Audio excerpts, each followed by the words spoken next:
Bom, eu vou colocar o meu cronômetro aqui, para que eu não ultrapasse. O tema da pregação é a obra de Cristo. Vamos abrir as nossas Bíblias em João, capítulo 9, versículo 4. Vamos ler o que o próprio Jesus falou sobre as suas próprias obras. Vamos ver na Bíblia como Jesus classificava as suas obras. João, capítulo 9, versículo 4. Jesus disse: é necessário que façamos as obras daquele que me enviou, enquanto é dia. A noite vem, quando ninguém pode trabalhar. Olha o que Jesus falou aqui. É necessário que façamos não as minhas obras, mas as obras daquele que me enviou. Olha o que Jesus está falando aqui. As obras de Jesus são as mesmas do Pai. É necessário que façamos quais obras? As minhas? Não, as obras daquele que me enviou. Cristo disse: eu e o Pai somos um. Cristo disse: eu desci do céu não para fazer a minha vontade, mas para fazer a vontade de quem? Daquele que me enviou. Quando nós olhamos para Jesus e as suas obras, nós enxergamos Deus perfeitamente, porque as obras de Cristo são as mesmas obras do Pai. E Cristo dizia: é necessário que façamos não as minhas obras, mas as obras daquele que me enviou. As obras de Jesus são as mesmas do Pai. É por isso que na Epístola aos Hebreus ele escreve que Cristo ele é a exata imagem de Deus. Cristo é a expressão exata do ser de Deus. Cristo é a exegese de Deus. Porque quando nós olhamos para Cristo, nós vemos Deus perfeitamente. Mas quando nós olhamos para o Antigo Testamento, nós vemos apenas uma sombra de Deus. O Antigo Testamento é uma sombra de Deus, ou uma sombra dos bem-vindores. Se alguém estiver estudando a minha sombra, sem saber como eu sou, sem saber a cor dos meus olhos, sem saber a cor do meu cabelo ou a cor da minha pele, essa pessoa que está estudando a minha sombra, ela vai chegar a algumas conclusões sobre mim. Mas o único jeito de me conhecer e me descrever perfeitamente é olhando diretamente para mim. Cristo é a exata imagem de Deus. O Antigo Testamento são fragmentos, ou é uma sombra de Deus. Se você olhar para o Antigo Testamento, você vai conhecer Deus em sua sombra, ou Deus em fragmentos. Mas Cristo é a revelação perfeita de Deus. Amém. Quando você olha para Jesus, você enxerga Deus perfeitamente. Por isso que Jesus disse: eu e o Pai somos um. Por isso que nesse versículo que nós acabamos de ler, Jesus disse: é necessário que façamos as obras. Mas ele não disse as minhas obras, ele disse as obras daquele que me enviou. Porque as obras de Jesus são as mesmas obras do Pai. E quando você olha para as obras de Jesus, você conhece Deus perfeitamente, exatamente como Ele é. Amém? Então, se as obras de Jesus são as mesmas obras do Pai, então são obras sobrenaturais, são obras inexplicáveis, são obras que descem direto do céu, são obras que manifestam a glória de Deus, são obras inalcançáveis a este mundo. Quem aqui não se lembra da ressurreição de Lázaro? Marta, a irmã de Lázaro, disse: Jesus já cheira mal, já faz 4 dias que ele foi sepultado. E Jesus ressuscitou Lázaro com o corpo em estado avançado de putrefação. Marta disse: já cheira mal. Por quê? As obras de Jesus são as obras do Pai. Uma das missões de Jesus foi manifestar aqui na terra obras que só existem no céu.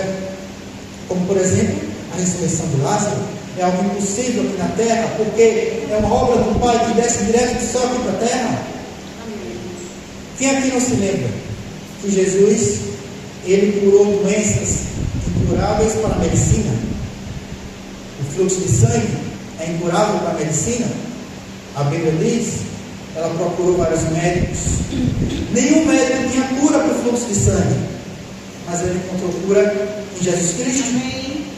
Jesus tinha cura para uma doença que a medicina não tinha, porque as obras de Jesus são as mesmas do Pai. São obras que não existem aqui na terra, mas que descem direto do céu. Quem aqui não se lembra que Jesus curou leprosos. Os leprosos, eles tinham uma doença muito séria que não tinha cura naquela época. Os leprosos, eles eram forçados a viver excluídos da sociedade, porque não tinha cura. Então, eles tinham que viver excluídos. Mas Jesus curou uma doença que é incurável para a medicina. Porque a obra de Jesus são obras do Pai, são obras que vêm direto do céu, são obras inalcançáveis a este mundo. Quem é que nos lembra que Jesus, ele criou do zero a visão de um cego que nasceu cego. O homem nasceu cego, não sabia o que era enxergar. Mas Jesus criou do zero a visão. Ele não restaurou a visão, ele criou do zero. E é interessante, esse milagre em que Jesus criou do zero a visão. Jesus, ele usa saliva, ele cospe na terra, faz uma pasta. Talvez isso hoje pareça nojento, anti-higiênico, mas naquela época não era. Naquela época as pessoas tinham uma crença de que a saliva, ela tinha propriedades curativas. Parece estranho isso, mas não é. Porque quem aqui nunca cortou o dedo e colocou o dedo na boca? É uma crença que está no nosso inconsciente de que a saliva tem propriedades curativas. Então, olha só, olha que interessante. Como foi que Deus criou o homem do zero? Ele usou algo que estava dentro dele, ele foi sopro, e usou o pó da terra. Então Jesus, ele usa algo que está dentro dele, a saliva, e mistura com a terra. E cria do zero a visão de um homem que nem sabia o que era enxergar. Ele criou do zero a visão porque o homem nasceu cego. É uma obra inalcançável a este mundo. Quem aqui não se lembra da pescaria milagrosa de Pedro? Meu irmão, escuta só. Naquela época de Jesus, o melhor horário para pescar era a noite. Então, o pescador, ele virava a noite pescando. E quando chegava amanhã, o pescador lavava as redes. Eu percebo que a maioria dos cristãos entende errado o que é lavar rede. Lavar rede não é desistência. Lavar rede não quer dizer que o Pedro estava desistindo, não é isso? Lavar rede quer dizer que a rede estava suja, ele tinha que limpar a rede quando ele encerra o seu trabalho. Então, naquela época de Jesus, todos os pescadores, eles pescavam à noite. Eles viravam à noite pescando, porque à noite os peixes ficavam mais ativos. E quando chegava amanhã, eles lavavam as redes. Todo pescador fazia isso naquela época. Então Pedro estava lavando as redes, porque ele estava encerrando o seu trabalho. Sabe quantos peixes Pedro pescou? 0. Nenhum. Pedro era um pescador muito experiente. Ele dominava as melhores técnicas de pescaria, ele tinha as melhores ferramentas. Ele estava pescando no horário mais provável de pegar peixe, que era à noite. Mas ele não conseguiu pegar peixe nenhum. Então Jesus aparece a Pedro e diz: lança as redes, Pedro. E Pedro olha para Jesus e diz: Jesus, olha, é o seguinte, eu virei a noite inteira pescando e não peguei peixe nenhum. Nesse horário aqui, que é manhã, lançar as redes nesse horário não faz sentido. Não faz sentido. Eu que sou pescador experiente, eu sei. Nesse horário não faz sentido. Na verdade, é praticamente impossível pegar um peixe nesse horário, Jesus. Eu acabei de lavar as redes. E você já de novo as redes que eu acabei de lavar. Mas Jesus sabe uma coisa. Eu vou lançar as redes sobre a tua palavra. Amém. Vamos abrir nossas Bíblias. Na passagem que Pedro disse isso. Lucas capítulo 5, versículo 5.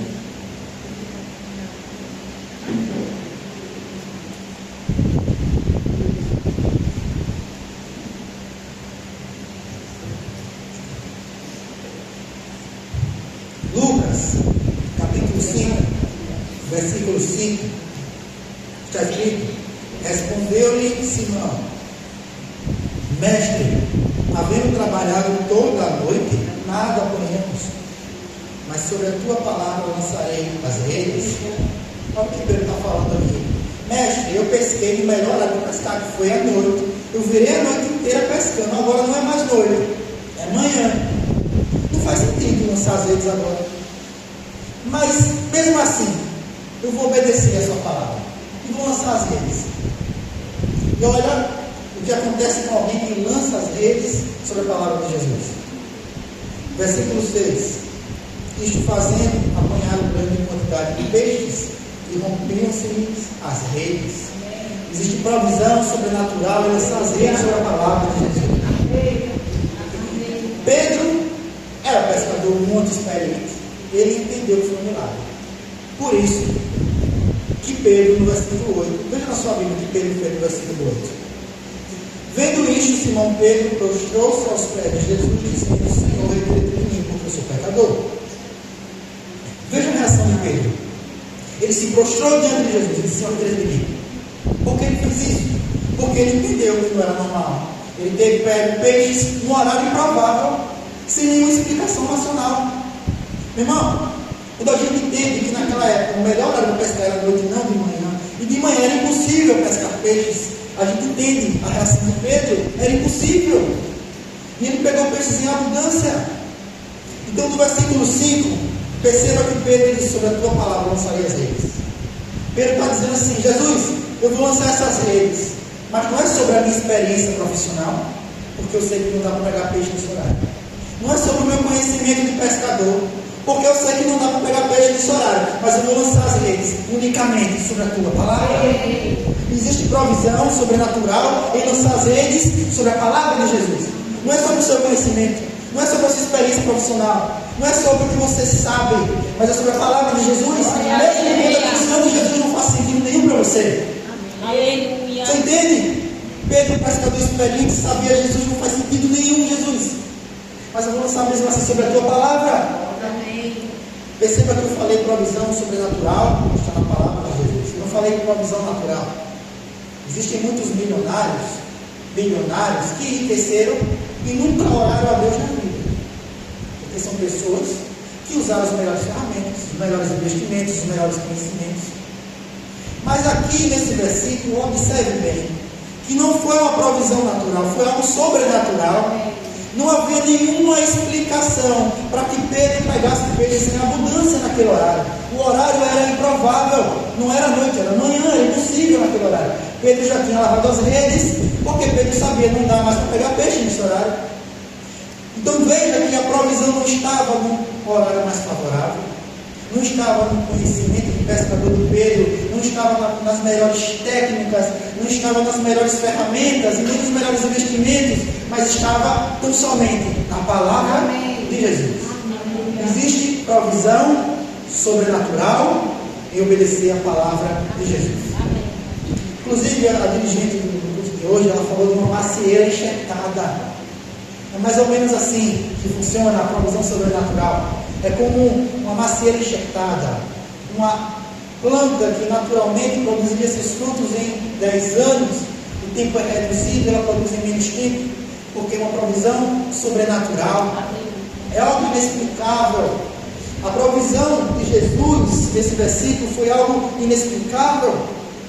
Amém? Foi um feito extraordinário, algo inalcançável a este mundo, porque as obras de Jesus são inalcançáveis a este mundo, porque as obras de Jesus são as mesmas obras do Pai, são obras que descem direto do céu, são as mesmas obras do Pai. Jesus veio manifestar as mesmas obras de Deus, obras inexplicáveis e inalcançáveis a este mundo. E eu percebo uma coisa em todos esses exemplos que eu mencionei. Eu percebo que todas as obras que Jesus fez, ela precisou antes de uma obra comum. Como assim? Na ressurreição de Lázaro, qual foi a obra comum? Tirar a pedra? Jesus tirou a pedra? Não. Ele mandou, ele deu uma ordem, tira a pedra. Então, a obra sobrenatural da ressurreição foi antecedida pela obra comum de tirar a pedra. Quem tem que tirar a pedra somos nós. E tirar a pedra serve para abrir um caminho para que Jesus entre em cena com sua obra.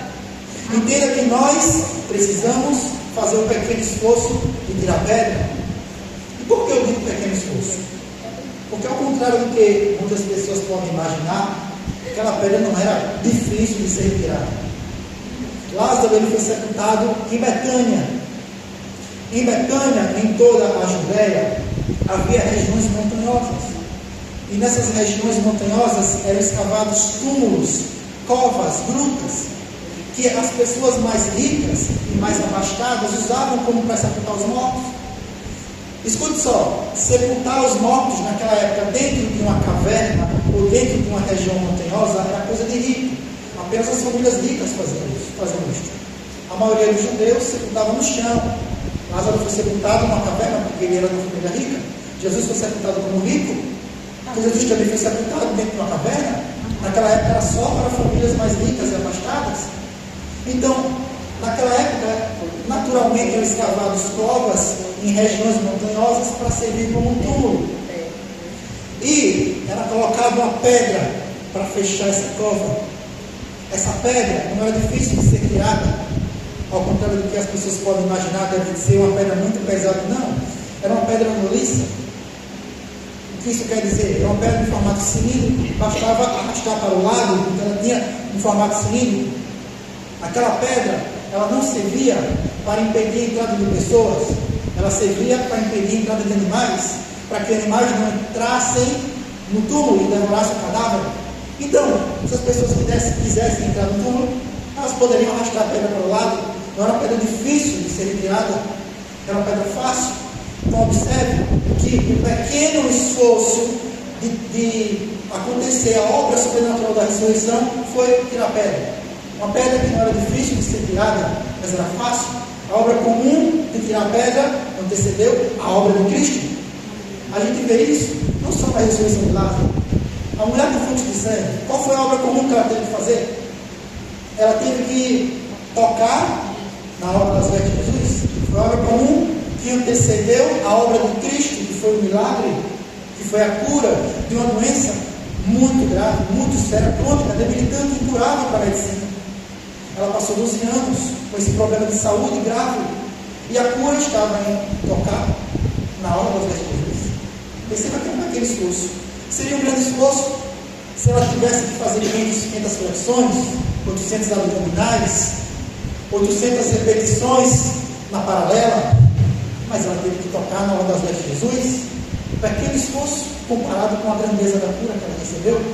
Amém. Você percebe? A obra comum antecedeu a obra de Cristo. Salvação é a maior obra que Cristo fez. Qual é a obra comum que nós temos que fazer para receber a salvação? Crer e confessar com a boca? Perceba, você não tem que fazer 500 abdominais, não tem que fazer 800 flexões, é crer e confessar com a boca. É o pequeno esforço da obra comum que antecede a obra de Cristo. Aleluia. E não é qualquer obra, é a maior de todas. Amém. Salvação não é o que cura, Aleluia. Salvação não é o que é provisão. Aleluia. A maior obra de todas precisa da obra comum de crer e confessar. É um pequeno esforço de crer e confessar. Amém? No caso de Pedro, nós conversamos sobre a pescaria milagrosa de Pedro, em Lucas capítulo 5. Qual foi a obra comum que ele teve que fazer? Ele teve que lançar as redes. Deve ter sido muito difícil para Pedro lançar as redes. Perceba que Jesus não pegou as redes e lançou. Jesus disse: Pedro, lança as redes. Perceba que Jesus não tirou a pedra. Ele disse: tira a pedra. Perceba que a mulher com fluxo de sangue, ela teve que ter o esforço, a obra comum, de ir até Jesus e tocar na obra das suas vestes. Foi a obra comum que antecedeu o milagre. Para mim, se fosse eu lançando as redes, seria difícil. Eu não tenho uma habilidade manual de um pescador, mas Pedro era pescador, para ele foi fácil lançar as redes. Amém. Amém. Um monte. Qual é a obra comum de remover um monte? Falar um monte com fé. Se alguém disser um monte, ergue-te e lança-te no mar, e não duvidar no coração, mas crê que se fará o que se diz, assim acontecerá. A obra comum de falar um monte com fé faz com que a obra de Deus entre em cena e move para outro lugar. Em todos esses exemplos que eu falei, foi necessário uma obra comum que antecedeu o milagre ou a obra de Cristo. E quem tem que fazer a obra comum somos nós. Amém. Mas sabe o que é interessante? Por mais que essas obras comuns sejam fáceis, mas elas precisam de fé. No caso da ressurreição de Lázaro, meu irmão, para você ter uma ideia, Marta era irmã de Lázaro. Ela não quis que tirasse a pedra. Marta disse a Jesus: olha, não é uma boa ideia tirar essa pedra, já chega mal, já faz 4 dias que Lázaro foi sepultado, não é uma boa ideia tirar essa pedra. Os judeus, eles tinham uma crença que após 3 dias que a pessoa morre, inicia-se a putrefação. Uma crença errada. A gente sabe que a putrefação se inicia no exato momento que a pessoa morre. Então, segundo a crença dos judeus, após 3 dias, era impossível que ocorresse uma ressurreição. Inclusive, Marta falou: Jesus, não é uma boa ideia tirar essa pedra, não. Já cheira mal, Jesus. Em outras palavras, já está acontecendo a putrefação do corpo. E os judeus acreditavam que era impossível ocorrer a ressurreição. Tirar a pedra era muito fácil. A pedra era roliça, bastava arrastar para um lado. Mas, para obedecer a ordem de tirar a pedra, precisou de fé. Nem Marta, a irmã de Lázaro, achou uma boa ideia tirar a pedra. Ela disse: a gente já cheira mal, já faz 4 dias. Os judeus, eles nunca, em hipótese alguma, se aproximavam de qualquer túmulo que fosse, porque túmulo é um lugar impuro. Então os judeus acreditavam que eles não podiam se aproximar do túmulo por questões religiosas. Então, para que eles obedecessem a ordem de Jesus de tirar a pedra, era necessário uma fé maior do que as suas próprias crenças, uma fé maior do que a religiosidade. A obra comum que antecedeu o milagre da ressurreição de Lázaro foi fácil, mas precisou de uma fé maior do que as próprias crenças, precisou de uma fé maior do que a religiosidade, senão as pessoas não iam tirar aquela pedra, nem o judeu ia aceitar tirar aquela pedra, nem a irmã de Lázaro quis que tirasse a pedra. Você percebe? É um pequeno esforço de tirar a pedra, mas ao mesmo tempo é um pequeno esforço que requer fé. Aleluia. A mulher com fluxo de sangue, ela teve que ter um pequeno esforço de tocar na hora das vestes de Jesus, mas na cabeça daquela mulher foi muito difícil tomar essa decisão. Eu nunca ouvi um ministro pregar sobre isso, mas a mulher com fluxo de sangue, ela tinha 2 problemas. Primeiro, problema de saúde. Segundo, problema emocional. E o problema emocional que aquela mulher tinha era pior do que o problema de saúde. E eu quero te mostrar isso na Bíblia. Vamos abrir nossas Bíblias em Marcos capítulo 5.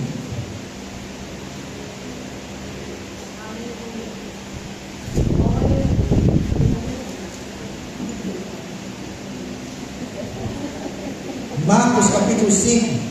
Vamos ver na Bíblia que a mulher com fluxo de sangue, ela tinha 2 problemas. O problema de saúde, que era o fluxo de sangue, e o problema emocional. Marcos capítulo 5, vamos ler a partir do versículo 30. Versículo 30, está escrito assim: Jesus, reconhecendo imediatamente que dele saíra o poder. Olha só que interessante. A mulher com fluxo de sangue tocou na hora das vestes de Jesus, mas Jesus, ele não sentiu o toque da mulher, mas ele sentiu o poder de cura. Ele não poderia ter sentido o toque, porque ela não tocou na pele, mas tocou na roupa, mas ele sentiu o poder saindo.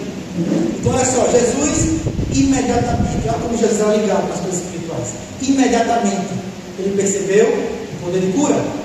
E olha o que Jesus fez, ele virou-se no meio da multidão. Então olha só, aconteceu assim, ó, Jesus estava andando, quando uma mulher tocou nele, e ele sentiu o poder de cura, então ele virou-se no meio da multidão. Imediatamente ele virou-se, porque ele percebeu que alguém tocou na hora das vestes dele e saiu o poder de cura.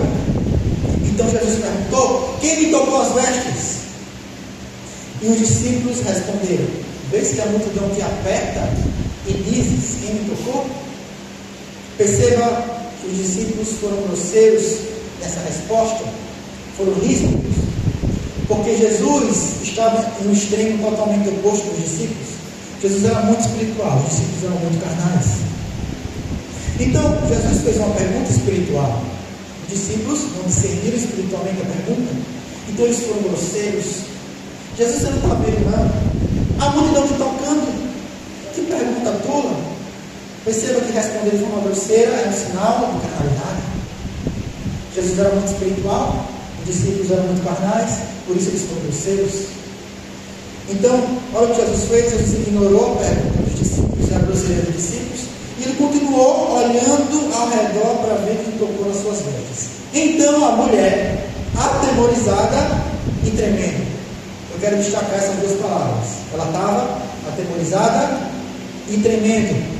Ela estava com medo, ela estava cônscia do que nela se operara. Veio, prostrou-se diante dele e declarou-lhe toda a verdade. E ele disse: filha, tua fé te salvou, vai em paz, fica livre do teu mal. Olha só, vamos conversar sobre a mulher com fluxo de sangue. Ela estava com medo, atemorizada, tremendo. Meu irmão, imagina só, você foi curado Se coloca no lugar dela por um instante. Você foi curado no fluxo de sangue, uma enfermidade muito grave, muito séria, crônica, debilitante. Ela passou 12 anos com esse problema de saúde e foi curada. Como ela deveria reagir? Com felicidade ou com medo? Com felicidade. Ela deveria saltar de alegria. Ela foi curada, ela deveria ter se curado com a medicina. Mas ela estava com uma imunidade feminina. Porque Jesus curou o problema emocional, mas ela tinha outra emoção. Ela curou o problema de saúde, mas ela tinha outra emocional que Jesus precisou curar também. Você entende isso? Como é que uma pessoa que é curada do fluxo de sangue está com medo, atemorizada, com medo? Ela deveria estar feliz. Perceba o problema emocional desta mulher. E por que ela estava tremendo? Por que ela estava com medo? Porque era uma mulher desprezada. Era uma mulher humilhada pela sociedade. Ela não podia se casar, não podia ter filhos, não podia ter uma vida normal como as outras mulheres. Por causa do fluxo de sangue. Era uma doença que proibia essa mulher de se casar e ter filhos. E as pessoas, quando viam uma mulher com fluxo de sangue, humilhavam, desprezavam. Não tinham simpatia nenhuma. E forçavam essa mulher a ser excluída da sociedade. Então era uma mulher desprezada. Ela passou 12 anos sendo desprezada. Então ela desenvolveu um problema emocional, que foi muito mais grave do que o problema de saúde. E poucas pessoas percebem isso. Mas Jesus curou essa mulher na saúde e nas suas emoções. Porque Jesus disse: filha, a tua fé te salvou. Vai-te em paz. Fica livre do teu mal. Nesse momento, ele curou as emoções dessa mulher, que estava com medo, atemorizada, tremendo, mas Jesus transferiu a paz que ela precisava. Ela ficou com medo, porque ela não sabia como Jesus ia reagir. Porque qualquer judeu que fosse tocado por uma mulher com fluxo de sangue ia ficar muito irritado. Ela não sabia como Jesus ia reagir.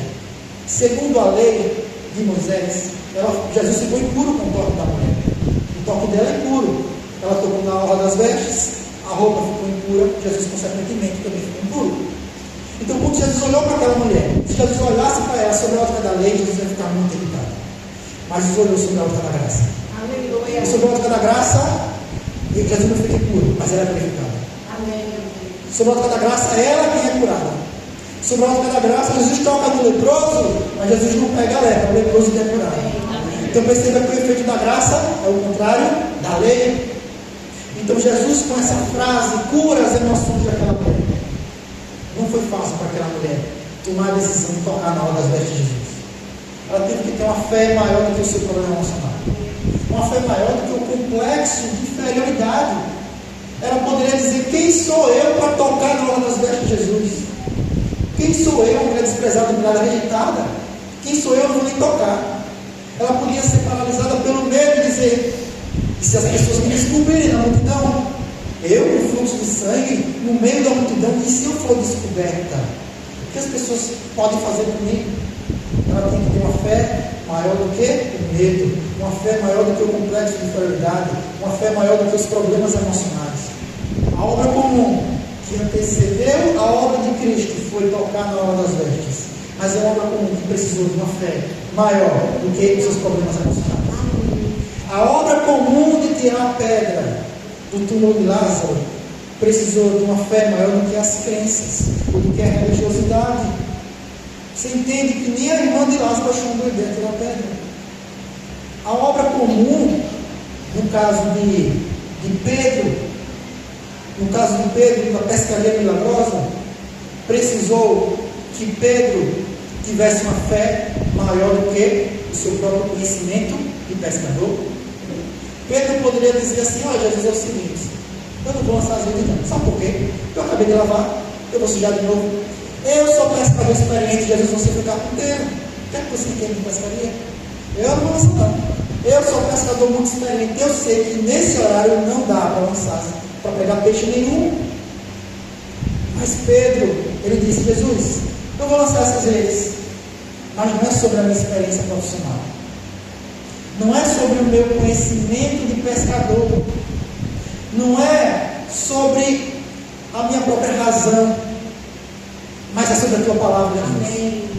Ele tinha que ter uma fé maior do que a sua própria experiência profissional. Parece fácil a obra comum de lançar as redes, principalmente a Pedro, que era um pescador experiente, mas ele precisou deixar o orgulho de lado.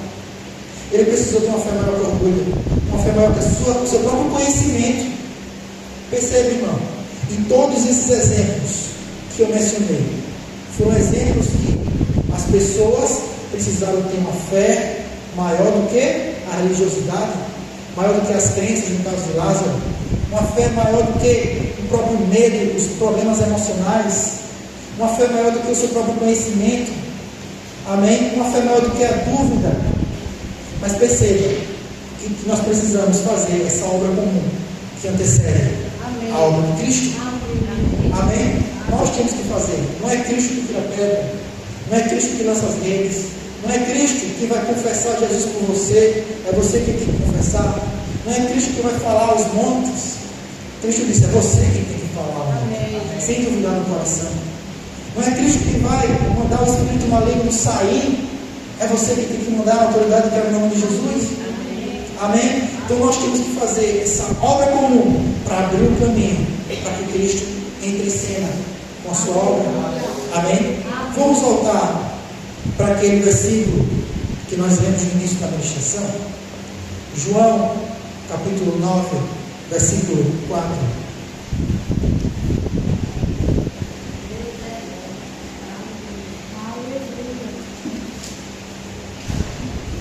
João, capítulo 9, versículo 4, Cristo disse, é necessário que façamos as obras daquele que me enviou, enquanto é dia, a noite vem, quando ninguém pode trabalhar.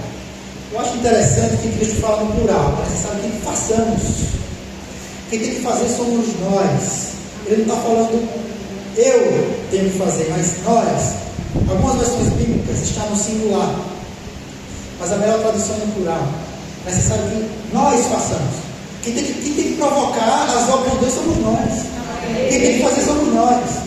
Porque assim como Deus enviou Jesus para que Jesus fizesse as obras de Deus, Jesus está nos enviando para que nós possamos fazer as mesmas obras. Por isso que no livro de Atos, Jesus disse que está enviando a igreja por toda a Judéia, Samaria, até os confins da terra, para que a igreja continue as mesmas obras. Assim como Deus enviou Jesus para fazer as obras de Deus, Jesus está nos enviando para fazer as mesmas obras. Por isso que a melhor tradução é no plural. É necessário que nós façamos as obras de Deus no plural. Cristo está nos agrupando consigo mesmo. Perceba que Cristo está colocando o dever iniludível de nós promovermos as obras de Deus. E o que isso quer dizer? Quer dizer que se nós não agirmos, Deus não vai agir? Se nós não agirmos, Deus não vai agir? Escute só, leia de novo. É necessário que façamos as obras daquele que me enviou. Quem tem que fazer? Nós. E se nós não fizermos? Nada vai acontecer. Quem tem que fazer e provocar essas obras somos nós. Então veja que muito mais grave do que o império das trevas avançar é uma igreja parada que não faz nada.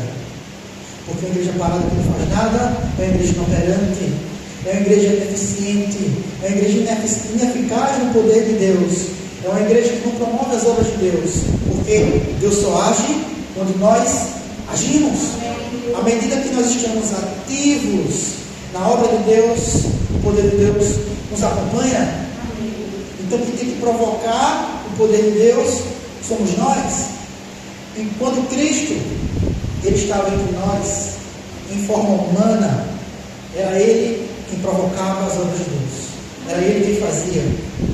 Mas o ministério de Cristo se encerrou no momento em que Ele ascendeu ao céu, e outro ministério deu início em Atos capítulo 2, o ministério do Espírito Santo. O Espírito Santo desceu.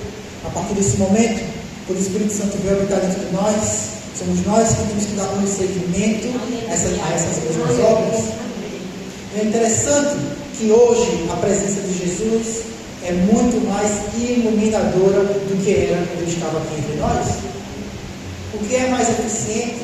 Um Jesus cheio do Espírito Santo, ou vários cristãos cheios do Espírito Santo para todo mundo? O próprio Jesus disse, é melhor que eu vá. Jesus disse isso.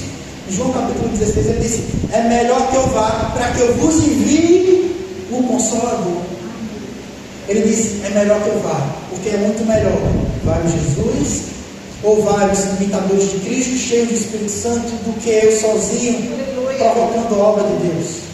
Então veja que Jesus ele está nos enviando para nós provocarmos e promovermos a obra de Deus.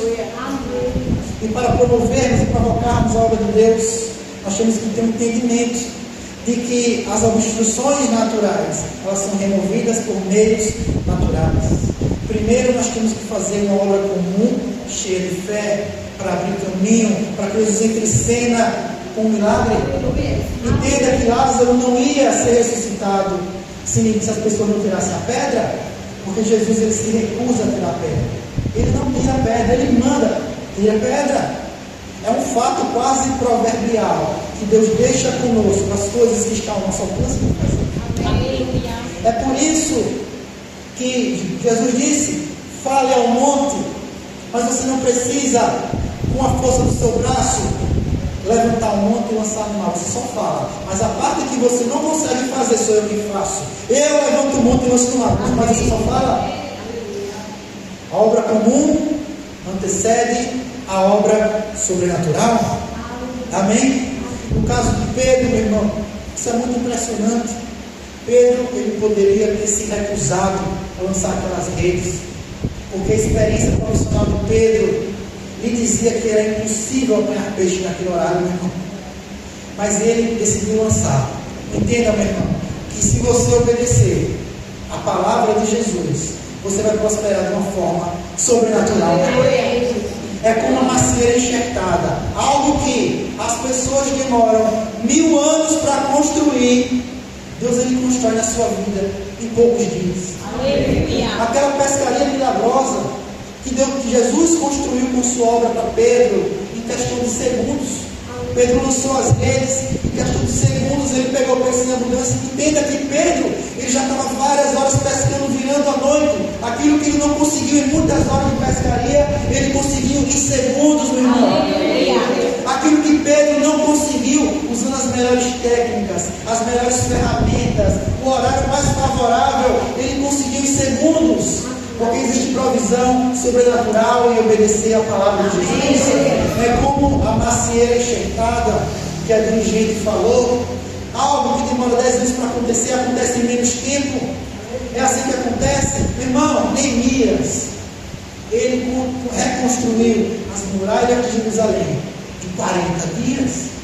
Você tem noção do quanto isso é impressionante? Quando você entende que as pessoas por 100 anos seguidos estavam tentando reconstruir e não conseguiram. Mas Neemias conseguiu em 40 dias, meu irmão. Aleluia. Porque as pessoas não conseguiram em 100 anos, Neemias conseguiu em 40 dias. Aleluia. Porque a boa mão do Senhor estava sobre ele. Glória a Deus. Meu irmão, se a boa mão do Senhor estiver sobre você, você consegue fazer em 40 dias o que as pessoas não conseguem fazer. A Bíblia diz que Deus consegue fazer, para Deus 1000 anos é como se fosse um dia. Em outras palavras, aquilo que as pessoas demoram 1000 anos para construir, Deus constrói um dia na sua vida. Aquilo que Pedro passou a noite inteira tentando e não conseguiu, ele conseguiu obedecer uma instrução de forma inexplicável, improvável. Existe provisão em obedecer a palavra de Jesus. Por mais que a palavra de Jesus seja inexplicável, por mais que não faça sentido nem para o seu conhecimento profissional, nem para a sua experiência, nem para a sua mente racional, mas se você tão somente obedecer, você vai prosperar de uma forma sobrenatural. Amém? Meu tempo já se esgotou. Vamos ficar de pé. Vamos encerrar a ministração. Amém? Senhor, nós te agradecemos por tão grande obra da salvação, Senhor. Por causa da salvação, nós acessamos outras bênçãos que são menores que a salvação, como a cura, como a prosperidade, todas elas são menores que a salvação. Se Deus nos salvou, quanto mais Ele vai nos dar bênçãos menores que a salvação, como a cura, como a provisão, entre outras bênçãos. Nós te agradecemos, Senhor, por tão grande obra, Senhor. E se Deus nos deu o seu próprio Filho, que era o que Ele tinha de melhor, quanto mais Ele vai nos dar bênçãos, toda sorte de bênçãos que existem nas regiões celestiais. Amém, Senhor. Nós recebemos e tomamos posse pela fé de todas essas bênçãos e colocamos à disposição para que o Senhor nos use para continuar dando prosseguimento às obras do Pai. No nome de Jesus, amém.